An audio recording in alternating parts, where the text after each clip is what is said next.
descansar. José Leveña, de Publimetro. Sé que esto es un tema muy recurrente en las conferencias mañaneras, pero conocemos que al principio del sexenio se dieron a conocer varios casos de corrupción, enriquecimiento ilícito, vínculos con el narcotráfico, con el crimen organizado en los estados. Hoy siguen apareciendo departamentos, propiedades de ciertos gobiernos y vínculos con el narcotráfico. La semana pasada se conoció que varios senadores depositaron 4 millones de pesos a una candidata en Guadalajara. ¿Qué tiene que suceder para que la justicia investigue estos casos rápidamente? Bueno, hay que seguir con la transformación del país, hay que seguir limpiando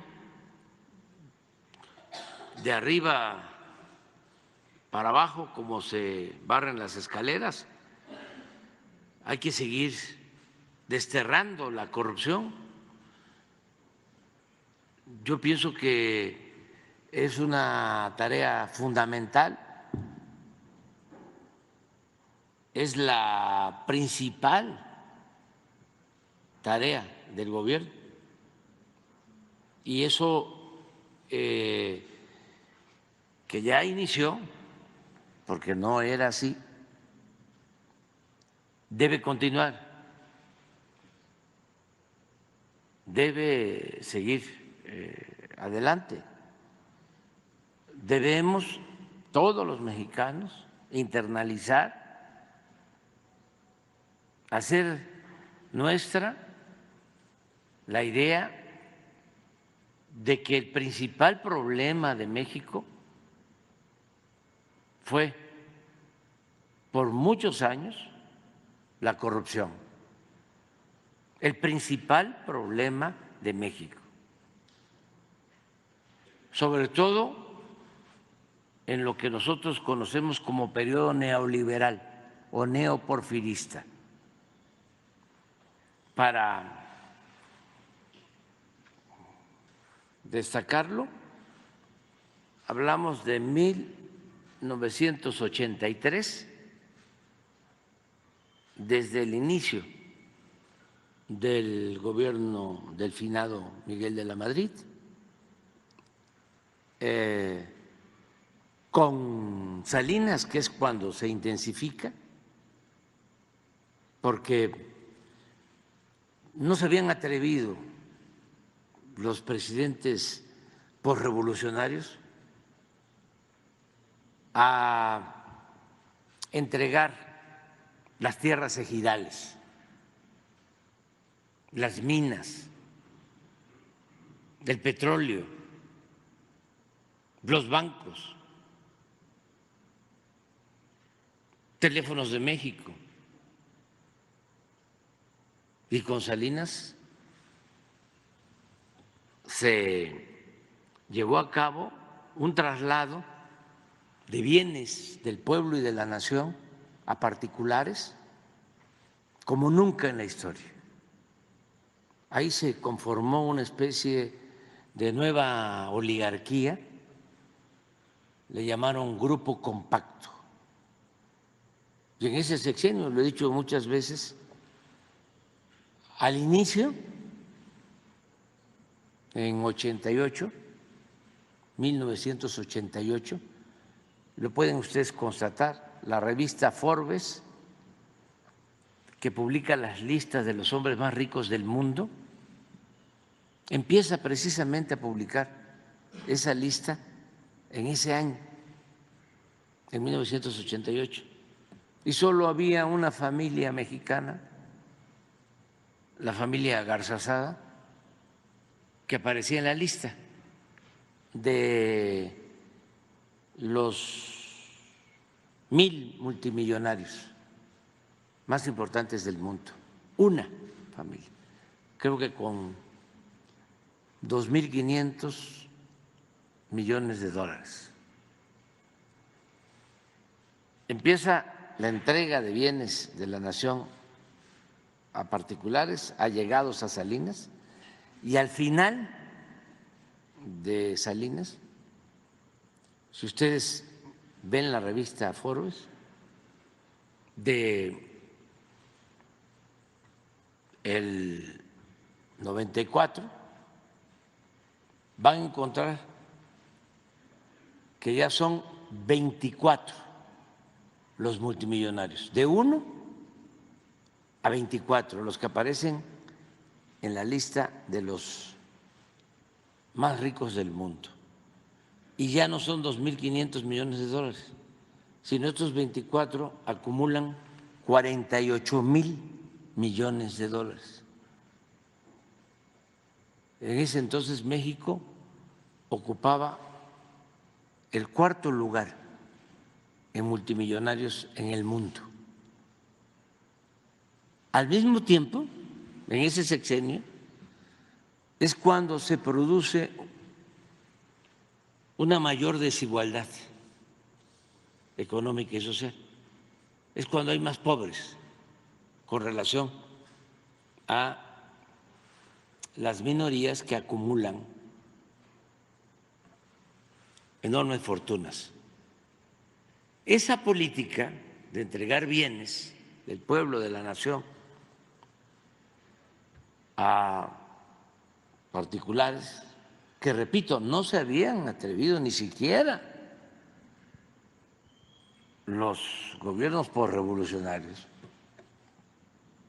continúa, porque se pelean Zedillo y Salinas, pero continúa lo que yo llamo el salinismo como política.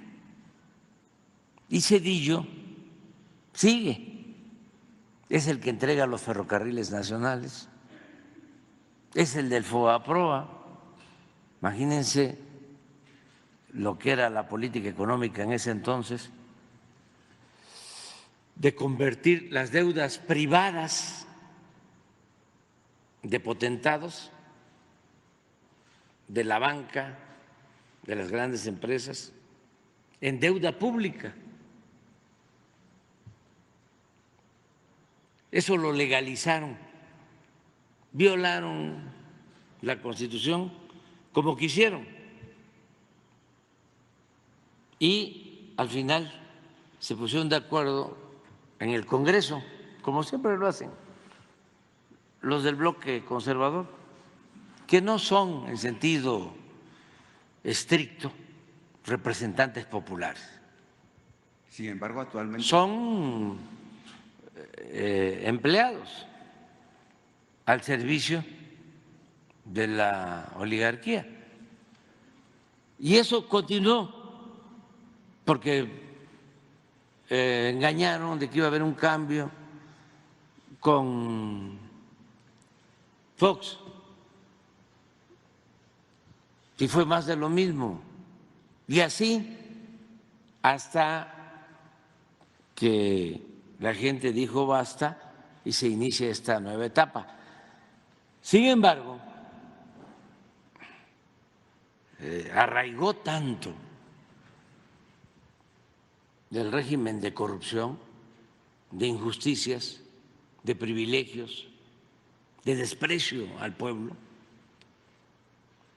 echó raíces, pues que aunque nos hemos aplicado a fondo, todavía falta. Pero ahí está la esencia de la transformación de México. Entiendo que con la campaña electoral y la guerra sucia aparecen y brotan más departamentos, bienes raíces, sí, terrenos, transferencias, pero ¿no urgiría a que las autoridades actuaran más rápido para evitar que estas personas que se están reportando terrenos, transferencias, llegaran a ocupar un cargo público?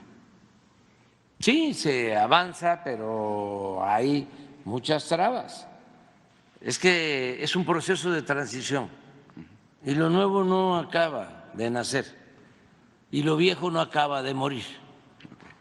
Por eso yo tengo confianza que va a continuar el proceso de transformación, porque fue mucho tiempo, fueron 36 años de saqueo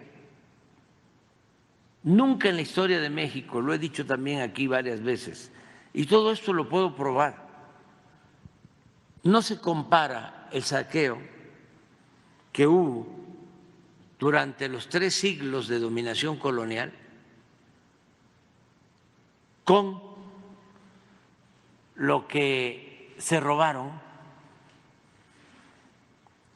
con lo que saquearon en 36 años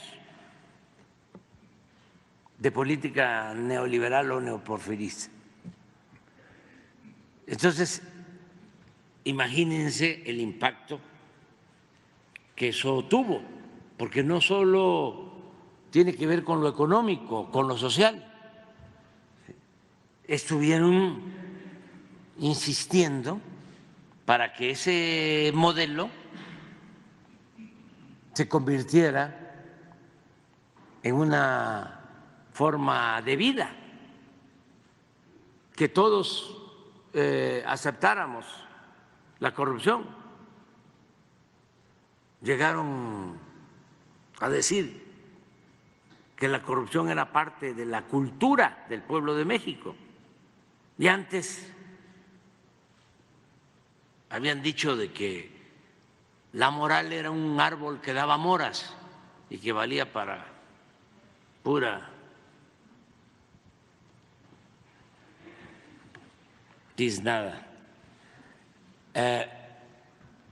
Por otro lado, Y llegaron a decir que político pobre, pobre político. Y muchas cosas se veía normal que de repente un político que había estudiado en una escuela pública, que venía de un pueblo, de un municipio, de repente ocupaba un cargo, se volvió la política una empresa lucrativa y ese político de la noche a la mañana aparecía con residencias, con departamentos en el extranjero.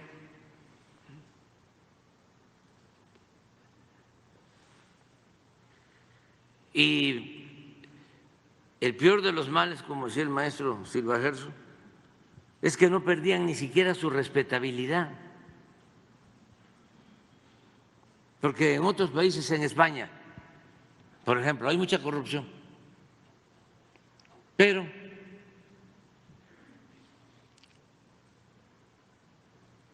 no hay tanta impunidad. Y en México eran las dos cosas, muchísima corrupción y muchísima impunidad.